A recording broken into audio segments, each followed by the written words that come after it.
ants. Hello, my baby! Hello, my honey! Hello, my ragtime gal! Sonny, you kissed my wife! Baby, my heart's on fire! An exclusive, available through the Hasbro Pulse website, we now review Select's Legacy Evolution Voyager Antagony. The Beast War had a red ant-shaped Predacon called Inferno, which was given a black makeover and sold in very limited quantities as Antagony. The puns in the name work well on several levels. There's ant and agony, and since this is a fembot, it could double as your Aunt Agony, and also a play on words for antagonist. Anywho, the box uses the select motif of plain brown cardboard with technical line drawings of the figure. All the legalese is on the side panel. There's not much on the back or the other side, except more line art on the Predacon logo. So let's unbox Antagony and welcome our new insect overlords. Out-of-box Evolution Legacy Select Voyager Antagony comes with his instruction booklet, a weird 4-barreled Evo fusion cannon, and a grotesque alternative head for the robot mode.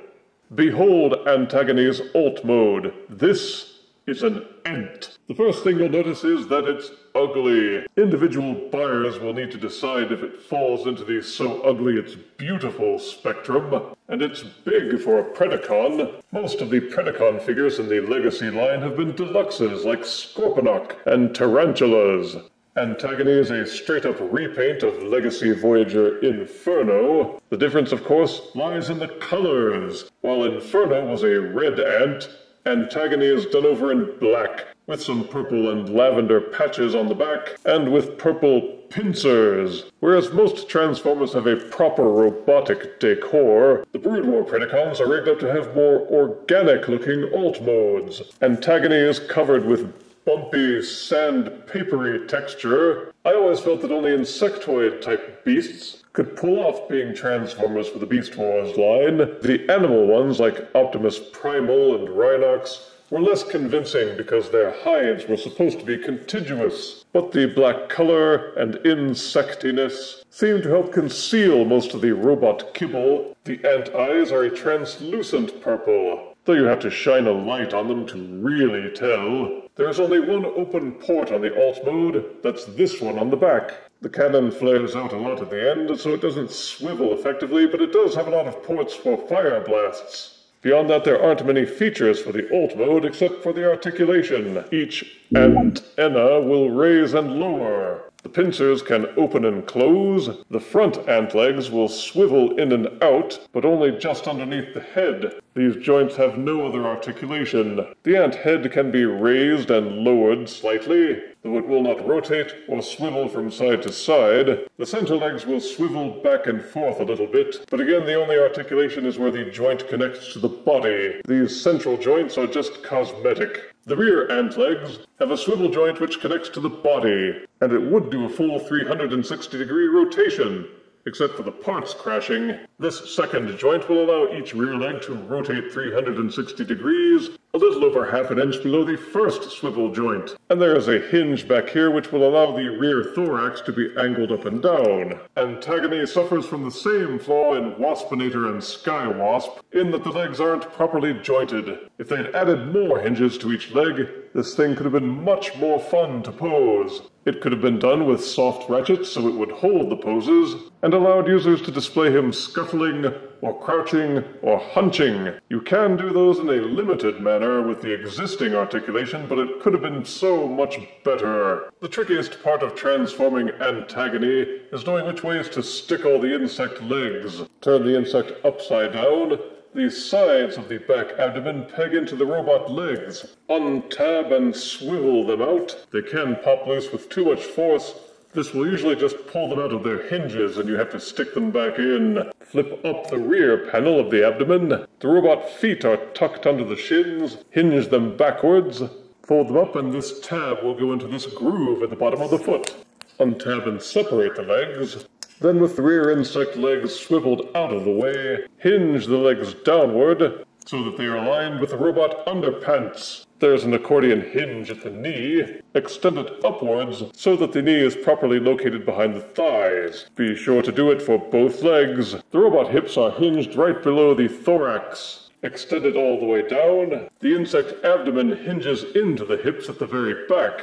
It must be popped loose. You can see how it hinges and clicks in there when turning into robot mode.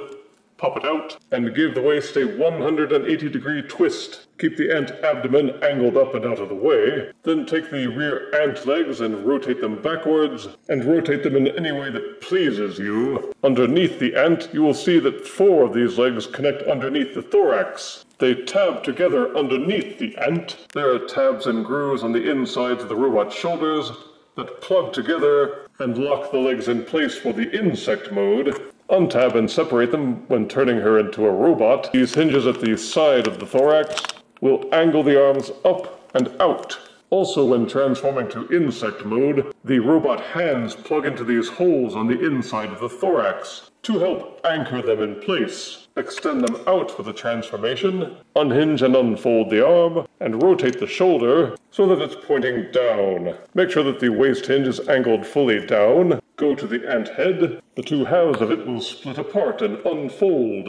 Extend them all the way outwards until they are sideways. Close the ant mandibles, fold and tuck them inside, angle the ant head downward, and reclose and clamp it shut. At the front of the robot hinge is a tiny tab with a corresponding groove just under the ant head. Push them together until they click into place, angle up the ant antenna, then retab the abdomen sections back into place.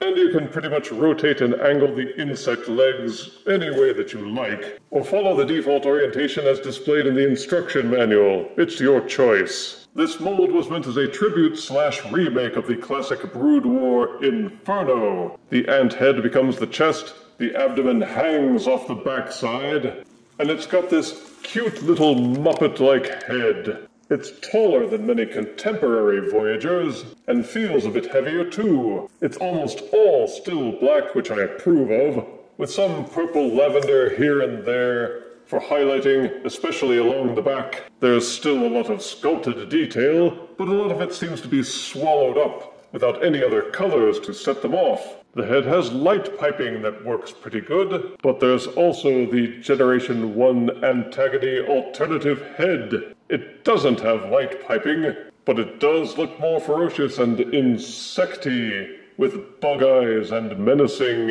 antennae. Just pop the default head off its ball socket and plug in the new one. Or not. Again, it's your choice. The torso is nice and thick, but the robot arms are kind of spindly, and there are 2 insect legs attached to each of them, which is one of my gripes against this figure. They didn't do anything to allow the insect legs to articulate or to fold up and reduce their profile. The wrists have these big, huge dongles on them, just hanging down and getting in the way no matter what you do. The ones sticking up behind the biceps aren't any better. Only the legs still attached near the waist can be folded and moved out of the way. They either fold up, then stick out and get in the way of the arms of the upper body, or they fold down, then stick out and get in the way of both the robot arms and the legs. The beast legs are a constant annoyance that can't be ignored. All you can do is fiddle around until you stumble across a configuration that you find the least galling, and live with it. Then there's the big bug butt, the beast ant backside which dangles behind the small of the robot back. You can raise and lower it, and it will rotate all the way around. You can also still split it apart. There's another panel underneath which can rotate down, which gives her a kind of helicopter butt. There's a 5mm port back here, and the cannon accessory is supposed to plug into that to provide fake methane propulsion. There are 5mm ports in the robot hands, and 1 on the back. There's a port on the side of each leg, and 1 under each foot. Even deluxe tarantulas had extra ports on the spider legs, but not this figure. The robot head will do a full rotation, and it's on a ball socket, so it will lean forwards and backwards, and tilt a little to the left and to the right. The default head also has an opening and closing jaw. If you can get the insect legs to move out of the way, the arms will do a full rotation at the shoulder. They're also hinged to splay in and out. They're equipped with an upper bicep swivel, and the elbows are double hinged, so they will fold completely inward. Each hand will do a full rotation, and the insect leg on the bicep will rotate, and the insect leg behind the wrist will do a full rotation until the parts crashing starts. The ant head antenna will still fold up and down, and if you rotate the insect legs and the abdomen out of the way, you can get a full waist rotation. Each leg will kick forwards this far, and kick backwards until it bumps into the abdomen. The legs are also hinged to splay outward. They have an upper thigh rotation, and the hinges and transformation joints at the knee, so she can kick her own backside. The rear heel spurs will fold up and down. Each foot will also fold down if you disengage it from the transformation hinge. And yes, there is an ankle pivot. If you could do something to fold the insect legs more out of the way, then you can appreciate the articulation much better. Otherwise, the posing and articulation would be pretty darn good, instead of antagonistic. For size comparison, here is Legacy Evolution Voyager Antagony next to Legends Deluxe Tarantulas. Here is Legacy Selects Voyager Antagony next to Combiner Wars Legend Size Scrapnel. And here is Voyager Selects Antagony next to The Simpsons Emmy Award-winning news anchorman Kent Brockman. I never got into Transformers Beast Wars. There was just something about it that didn't work for me. But everyone has their own tastes, and each individual must decide their own likes and dislikes. As for Legacy Evolution Selects Antagony, there is a lot to like and dislike. Positives are a good robot mode and alt mode, which hold together well. The ant mode is delightfully hideous, and the robot mode is what it is. It's colored black, and who can find fault with that? It comes with a nifty alternative head and a funky 4-ported cannon that you can jam up her backside. Negatives are that the insect legs don't articulate well enough in beast mode, and in robot mode they're always sticking out like the branches of a crazy tree. The monochrome palette hides a lot of the detailing, and it's butt heavy. Still, if you don't mind those flukes, then Antagony will fit right in with the other bug-eyed Predacons in your collection. I give Voyager Legacy Evolution Selects Antagony 7 out of 10 deaths. It's a great figure to keep in your antechamber. If you refuse me, honey, you lose me, then you'll be left alone, oh baby, tell them all, and tell me I'm your own.